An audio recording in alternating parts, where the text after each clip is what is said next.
ایک مسجد کے دروازے پر کیا خوبصورت جملے لکھے ہوئے تھے۔ اللہ تعالیٰ کے پاس آپ کو دینے کے لیے سب کچھ ہے، کیا آپ کے پاس مانگنے کے لیے کچھ وقت ہے؟ مصروف زندگی نماز کو مشکل بنا دیتی ہے، لیکن نماز مصروف زندگی کو بھی آسان بنا دیتی ہے۔ جب تم نماز نہیں پڑھ سکو تو یہ مت سوچو کہ وقت نہیں ملا، بلکہ یہ سوچو کہ تم سے ایسی کون سی خطا ہوئی کہ اللہ نے تمہیں اپنے سامنے کھڑا کرنا بھی پسند نہیں کیا۔ نماز کی فکر اپنے اوپر فرض کر لو، خدا کی قسم دنیا کی فکر سے آزاد ہو جاؤ گے اور کامیابی تمہارے قدم چومے گی۔ دو شخصوں کو دیکھ کر اللہ تعالیٰ مسکراتا ہے۔ رسول اللہ صلی اللہ علیہ وسلم نے فرمایا،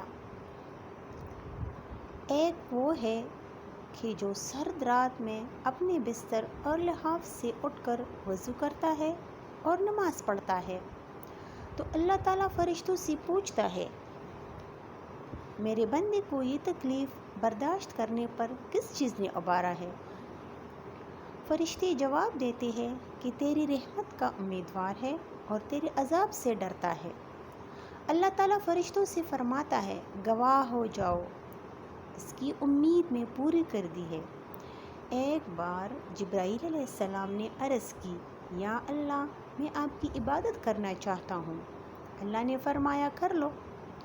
انہوں نے 2 رکعت نماز کی نیت کی اور ایسی نماز ادا کی کہ 40,000 سال کے بعد سلام پھیرا۔ اللہ نے فرمایا، تم نے بہت اچھی نماز پڑھی، لیکن ایک امت آنے والی ہے جس کی فجر کو 2 سنتیں تیری اس نماز سے بڑھ کر ہوں گی۔